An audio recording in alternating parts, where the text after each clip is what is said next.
Hello, welcome to Between Two Chilies. I'm Taylor. Jesus, Mother of Christ.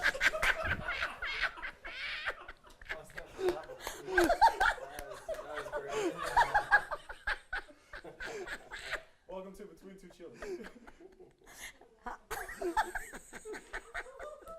You're all right, Taylor. You're all right, Taylor. I'm out. He's done.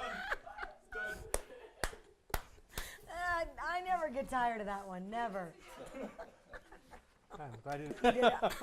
That thing was excellent. I don't know what that move is. I don't know. But I was like trying to it. protect you. I was like the cockroach. Is your heart going? You're It is. feeling good? I am feeling sharp. the adrenaline. Yeah. Okay.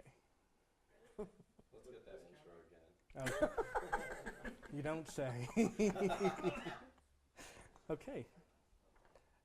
Hello, this is Between Two Chilies. My name is Taylor Bowie, the Secretary for Young Democrats, and today we are honored to have Congresswoman Michelle Lujan Grisham, our representative in Washington, D.C. with us today. Thank you for joining us today, Michelle. Oh, I'm delighted, Taylor. It's always great to see you. Thanks for inviting me. Of course. Well, we're here to talk about some of the things you're doing in D.C. and in New Mexico, really about young Democrats and the new generation that's coming forward. So, of course, we must start. What do you prefer, red or green? Oh, you know what? This is the kind of question where you should never choose. True New Mexican, I'm a Christmas fan. Get them both. So you've been in Congress now. You're representing us for the last 4 years. Going on my fourth. This is my third year. In that time, what would you say your most memorable experiences with constituents have been?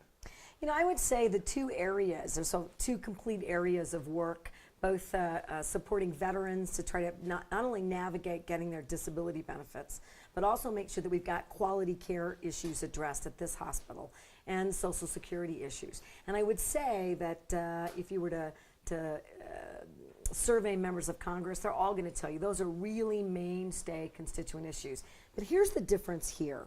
New Mexico has a higher per capita average of veterans than all the other states.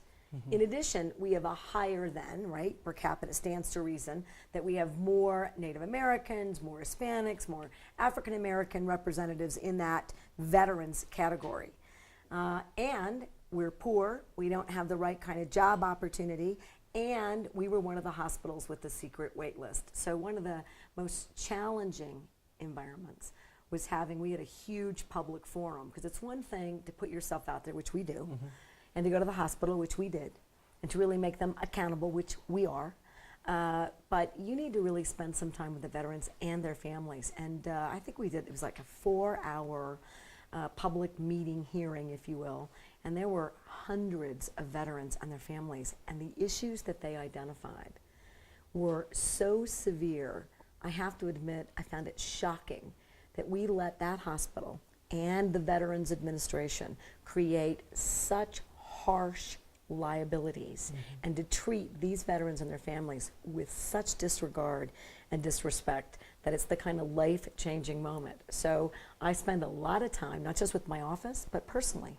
I go to the hospital, I go to the VA administration in Washington, I go to those hearings, I'm usually furious, and I'm not going to quit. No matter where I am, whether I'm in Congress or not, I'm not going to quit until the Veterans Hospital is the #1 place for health care for veterans in the country. I think that's something we love about you as our representative, is that we see you actually hands-on with these issues, like with the VA hospitals. And just a couple of days ago, you were riding our transit system here in Albuquerque to be able to talk about public transportation. That's right, because if we're having a debate about rapid bus transit issues and that route, maybe we ought to get some elected officials to get on it and to talk to the people who are riding it. And that's exactly what I did at Social Security. Mm-hmm. So you can do the benefits issues, we do. You can deal with retirement and collecting your benefits and survivor benefits and disability benefits, and they're all really important. And they belong, those benefits, to the taxpayers. And sometimes the Social Security Administration doesn't quite see it that way. And I want them to be accountable, to minimize or to actually deal completely with waste and fraud, mm-hmm. but not at the expense of the individuals that you are sworn to serve. And when they refuse to provide parking or support or shade or water, you know, it's easier to get in to the detention center or to the correction system than it is to get into our local Social Security office. Yeah. And so after my own kind of pat down to get in, I spent hours in line outside and a considerable amount of time inside.